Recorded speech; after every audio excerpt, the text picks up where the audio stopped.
Continuamos con el programa. Está con nosotros Aníbal Quiroga, abogado constitucionalista, para hablar de la posibilidad real que tiene el Perú en el marco jurídico en el que se circunscribe nuestro país de establecer la pena de muerte en caso de violaciones a menores de edad. Bienvenido, doctor Quiroga. Buenas noches, Muchas buenas gracias. ¿Existe alguna posibilidad? ¿Hay escape a la convención? No, ninguna. No hay posibilidad ni jurídica ni política de que se reimplante la pena de muerte en el Perú. Porque, por un lado, habría que reformar la Constitución, se requieren 87 votos en 2 legislaturas sucesivas, y yo creo que eso sería imposible en un debate tan complicado. Y por otro lado, el Pacto de San José, que hace un rato ha sido citado parcialmente, sí, impide la reimplantación de la pena de muerte cuando se ha abolido. Y entonces, claro, lo que ocurre desde el punto de vista legal es que el Perú suscribe el Pacto de San José el 77, lo ratifica el 78, exactamente el 11 de julio, deposita el instrumento el 12 de julio y entra en vigencia para el Perú el 28 de julio del año 78.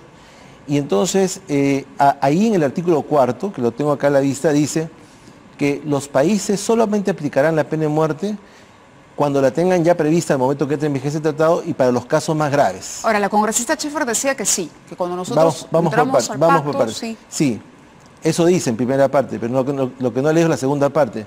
En la segunda parte es, en los países en que se ha abolido la pena de muerte no se podrá reimplantar. Entonces, efectivamente, en el año 78 existía la pena de muerte en 3 supuestos. Violación de menores con secuela de muerte, asesinato de policías y militares que custodiaban bancos y temas de seguridad, y traición a la patria, a secas. Esos eran los 3 supuestos que estaban previstos. El 28 de julio del año 80 entra en vigencia la Carta del 79. Y la Carta del 79 restringe la pena de muerte a un solo caso. Traición a la patria en caso de guerra exterior. De guerra exterior, claro. Porque en enero de ese año, el 79, se fusiló la última persona en el Perú, que fue un suboficial de la FAP, Vargas Garayar, por traición a la patria, que también se discute si fue culpable o no fue culpable. Y entonces ese hecho impactó de tal manera en la Constituyente que se legisló de esa manera. Sí, traición a la patria es muy malo, sobre todo contra Chile, pero no justifica en tiempos de paz. Entonces pongámosle en tiempos de guerra, ¿no? Entonces, en ese momento, el 28 de julio del año 80, que es lo que nos he dicho hace un rato, se abolió la pena de muerte para todos los otros supuestos. De hecho, el Código Penal no lo implementa. De hecho, la legislación no la pone más. De hecho, no hay pelotones de ejecución. Yo me pregunto, si ahora la ejecución de la pena está a cargo del INPE y hay pena de muerte, habría que armar al INPE para que tengan pelotones de fusilamiento. O habría que darles inyecciones letales para que la apliquen. O habría que implementar en el INPE cámaras de gas para gasear a las personas y poderlas ajusticiar. Entonces, a partir del 28 de julio del año 80, es imposible que el Perú, sin colisionar con el Pacto de San José, reaplique la pena de muerte para figuras distintas a la traición a la patria en caso de guerra exterior. El año 93 se aprueba la actual Constitución, y la actual Constitución trata de ampliar el supuesto, y pone guerra, ya no dice exterior, y terrorismo. Textualmente en la Constitución está prevista la pena de muerte para el terrorismo. Te pregunto, si fuera posible, con todo respeto, ¿ha habido algún ajusticiado por terrorismo? ¿Ha habido algún fusilado por terrorismo? No, porque... Claro, es que creo que la figura del terrorismo entra de lo que se considera traición a la patria. Ese fue un error de una doble incriminación. ¿Por qué no ha sido ajusticiado ningún terrorista a la pena de muerte? Porque la Comisión Interamericana hizo una consulta a la Corte. ¿Qué es la que yo cité? Exactamente. La Corte tiene 2 competencias. Casos contra países y opiniones consultivas vinculantes. ¿Qué es una opinión consultiva? Es una respuesta abstracta que da, pero que es obligatoria para la Corte y para el país que lo pide, y para los demás países. En esta opinión consultiva, la número 14, la Corte dice 2 cosas. Uno, la que tú has citado, pero hay una que no has citado, que es mucho más interesante. Dice en la primera parte, cuando se le consulta si la Constitución del 93 puede implementar la pena de muerte para el terrorismo, o sea, ampliar, además de la traición a la patria en caso de guerra exterior, y dice, la expedición de una ley manifiestamente contraria a las obligaciones asumidas por el Estado a ratificar o adherir a la Convención constituye una violación de la Convención.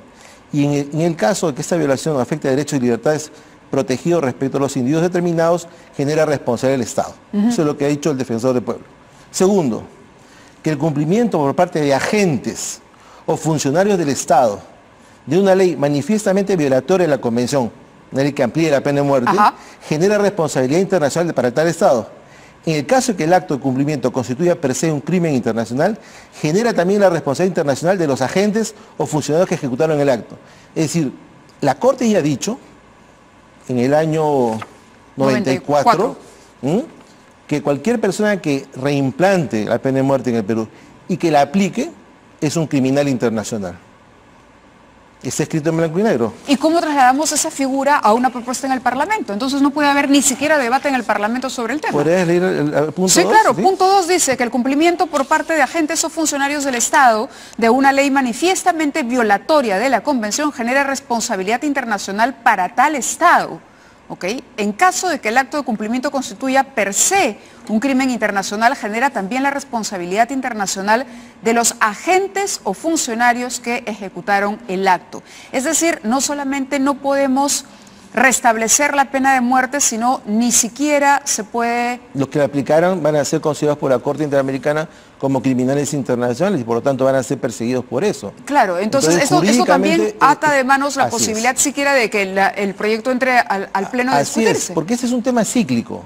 Ese es un tema cíclico que cada cierto tiempo se pone en debate porque, como bien dijiste hace un rato, es un tema populista. También es verdad que hay un clamor, pero las leyes del Estado no se hacen por clamores, ¿no? Yo me pregunto, si no ha habido ningún terrorista ajusticiado legalmente por el Estado, han sido condenados a penas severas de cárcel. Autores, además de miles de muertes. ¿O no ha sido eficaz? Yo creo que ha sido eficaz, porque el Estado mantiene una cuota moral. Si se hubiese ajusticiado a Abimael Guzmán, podría ser un héroe, ¿no es cierto? Y hay algún personaje político que te puede contar que en algún momento, en la época del golpe de Estado entre el 92 y el 93, se quiso aprobar un decreto de ley para fusilar a Abimael Guzmán. Felizmente el tema no pasó. Y digo felizmente porque hubiésemos descendido a un nivel, al mismo nivel senderista, y probablemente seguiríamos con una guerra senderista y no con esa victoria moral que el Estado tuvo al haberlos encarcelado a penas severísimas, ¿no? Entonces, eso es lo que corresponde, al final de cuentas, que haya una justicia eficiente, que haya una justicia más pronta, que la gente se sienta protegida y que hayan penas que efectivamente se cumplan y que no haya impunidad. Claro. Pero la pena de muerte no es una solución por sí misma. En los países en donde se aplica, en los pocos países en donde se aplica, tampoco es disuasiva. Porque como tú lo dijiste hace un rato, el criminal no dice, yo voy a cometer ese delito porque solamente llevo 40 años, pero este otro no lo puedo hacer porque me van a justiciar. El criminal comete su crimen y en algunos casos la pena de muerte exacerba el crimen, porque tratan de ocultarlo para evitar esa condena mayor. Entonces, digamos, hay dos debates, el debate jurídico, yo creo que donde es imposible reimplantarla, y el debate ideológico, en donde es un tema de nunca acabar, como el tema del aborto, como el tema de la legalización de las drogas, en donde hay posiciones y posiciones que son por supuesto respetables por todos, ¿no? Es un sentimiento de las personas, es un sentimiento, digamos, donde uno desciende a la ley de talión. Si uno se pusiera en los zapatos de las víctimas también quisiera hacer eso, pero cuando uno legisla para la sociedad, legisla por el bien común. Y la sociedad, para poder enviar a la cárcel a una persona o para poderle imputar un delito, tiene una talla moral superior al propio delincuente. Doctor Quiroga, lo quiero invitar a que me acompañe durante la pausa porque usted ha publicado recientemente un libro acerca del arbitraje. Este ya es otro tema, no va con el tema de la pena de muerte, pero lo ha publicado recientemente y justamente hemos preparado un informe que me gustaría que vea, pero vamos a la pausa y regresamos con eso.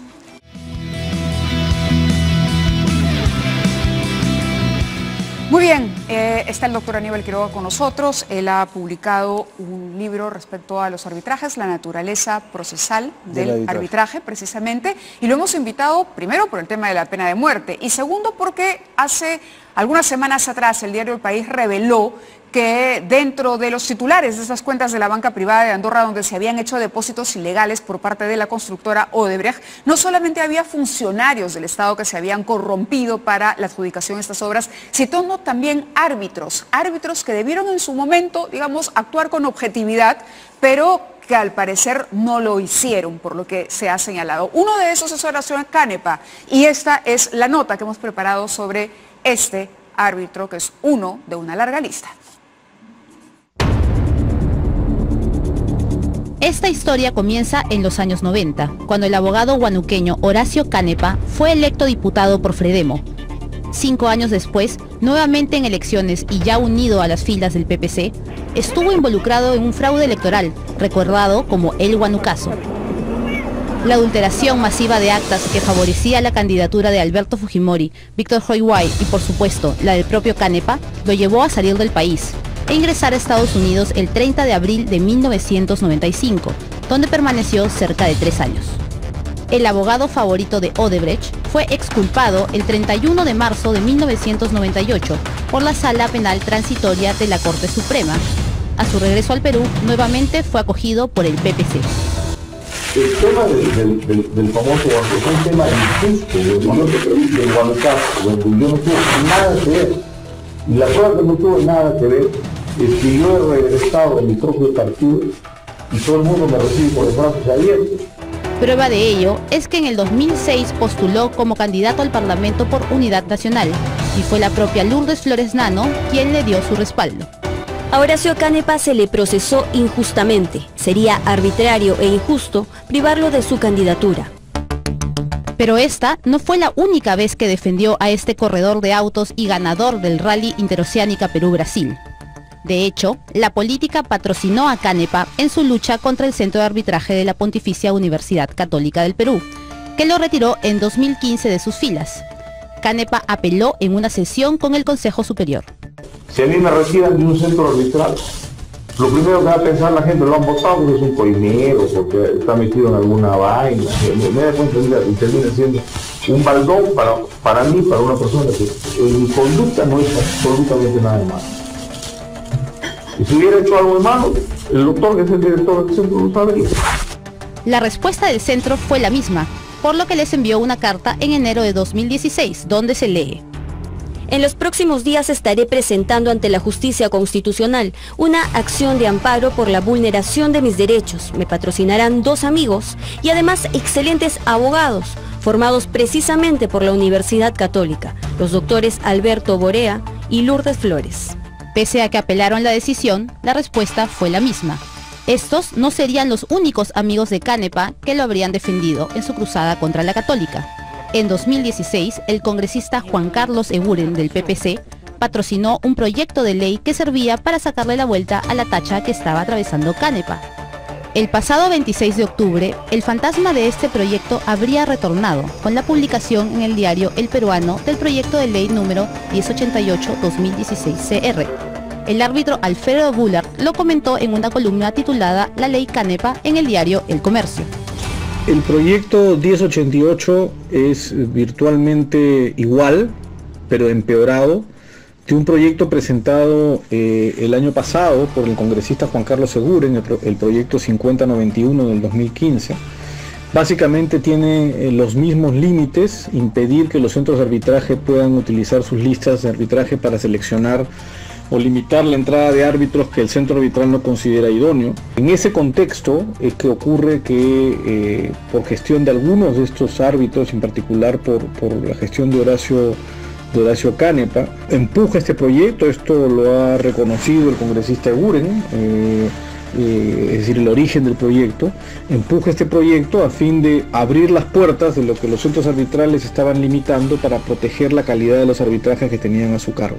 El proyecto de ley favorecería el nombramiento de árbitros como Horacio Canepa, que según publicó IDL, votó 16 veces a favor de Odebrecht en sus 19 arbitrajes contra el Estado peruano.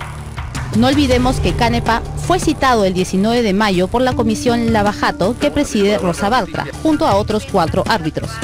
El abogado no asistió por encontrarse fuera del país y la citación no ha sido reprogramada. Después de la revelación del diario El País, Canepa prefirió el silencio. Esta semana insistimos en comunicarnos con él con el mismo resultado. Fuentes indican que Canepa estaría en Miami y se acogería a la colaboración eficaz llegado su momento. Bueno, si en efecto se quiere acoger a la colaboración eficaz, eso dicen nuestras fuentes. Este es el artículo de Alfredo Bullard. Un comentario rápido de Aníbal Quiroga sobre este tema. Bueno, yo he escrito un libro sobre la naturaleza del arbitraje que trata de demostrar que el arbitraje tiene la misma estructura que el proceso judicial, y la mayor prueba es que también arrastra las mismas taras del Poder Judicial, ¿no? Lo que pasa es que el arbitraje tiene mayor flexibilidad y se presta, en el mejor sentido de la expresión, a una manipulación por las partes en virtud de la libertad contractual. Pero claro, también hay algunos excesos y hay algunos errores que se han cometido que tienen que verse con la sanción, así como se sancionan los jueces venales, también tiene que haber sanciones. Es una perversión del sistema, se puede Claro, decir. tiene que haber una sanción para los árbitros venales, que los hay, no pueden estar protegidos porque las partes han decidido, porque las partes lo que quieren que se administre una justicia recta, no una farsa de justicia, ¿no? Claro. Ahora, en el caso de Canepa, si él quisiera ser colaborador eficaz, tendría que delatar a alguien. Sin duda, porque la ley de colaboración eficaz dice que uno tiene que colaborar aportando pruebas eficaces de la comisión del delito de otra gente, ¿no? Tendría que acusar o aportar medios probatorios que vinculen a otras personas y que colaboren de esa manera con la investigación para que otras personas puedan también ser procesadas con las pruebas que aporte. Solamente soltamos la pregunta al aire antes de ir a la pausa, porque también extraoficialmente y en condicional se nos ha dicho que buena parte de este dinero, que es más de $1,5 millones que habría recibido Canepa de parte de Odebrecht, habría financiado en su momento parte de la campaña de Lourdes Flores Nano también. Como se hacía, Odebrecht financiaba todas las campañas electorales. Esa es una pregunta que la dejamos ahí. Simplemente vamos a seguir investigando.